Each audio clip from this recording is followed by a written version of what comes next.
À chaque matin, c'est toujours la même chose. Trop d'articles de cybersécurité puis pas assez de temps. CyberSec News fait ce tri-là pour vous. Vous voici dans la page principale des articles. Vous voyez les codes de couleur. Le rouge, c'est critique. Le orange, c'est important. En quelques secondes, vous savez exactement quoi lire en premier. Vous cliquez sur un article et tout est là. Vous avez le résumé de l'article, le point clé, les points principaux et les points à retenir. Fini de lire 5 articles sur le même sujet.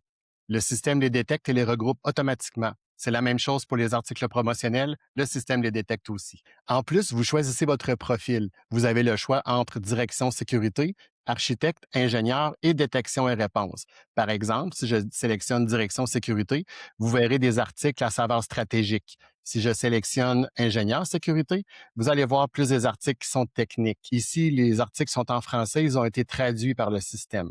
Ce qui change entre les profils, ce n'est pas juste le tri, c'est aussi le contenu qui est affiché. Donc, si je sélectionne un profil, les points principaux et les points à retenir vont s'adapter au profil qui est sélectionné.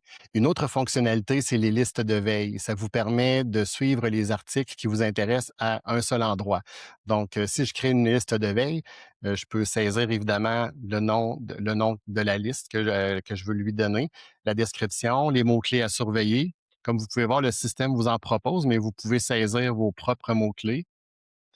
Donc, si je clique ici, vous allez pouvoir choisir un autre mot-clé. Ensuite, vous pouvez aller dans Filtre et ajouter des filtres supplémentaires comme le profil, le type d'article, par la date.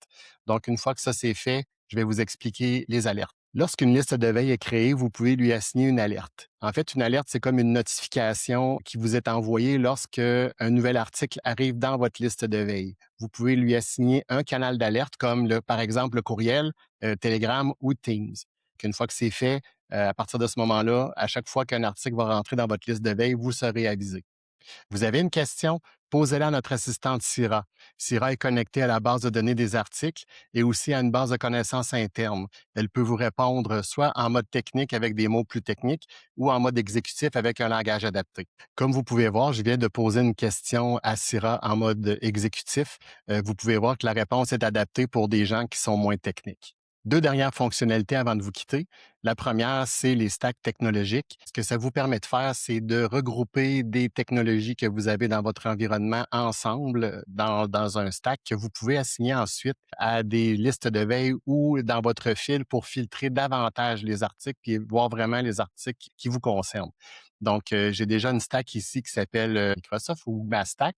Puis là, vous voyez que j'ai sélectionné des éditeurs, des revendeurs, des produits. Vous avez le choix de mettre des langages. Une fois que ça, c'est fait ici, je vais vous montrer. Si on retourne dans notre liste de veille qu'on a créée tout à l'heure, je vais dans les paramètres et dans Filtre. Vous allez voir à ce moment-là que la stack technologique apparaît. Donc, la liste de veille, en plus d'être filtrée par mots-clés et par les filtres qui ont été faits, va pouvoir en plus filtrer par votre stack technologique.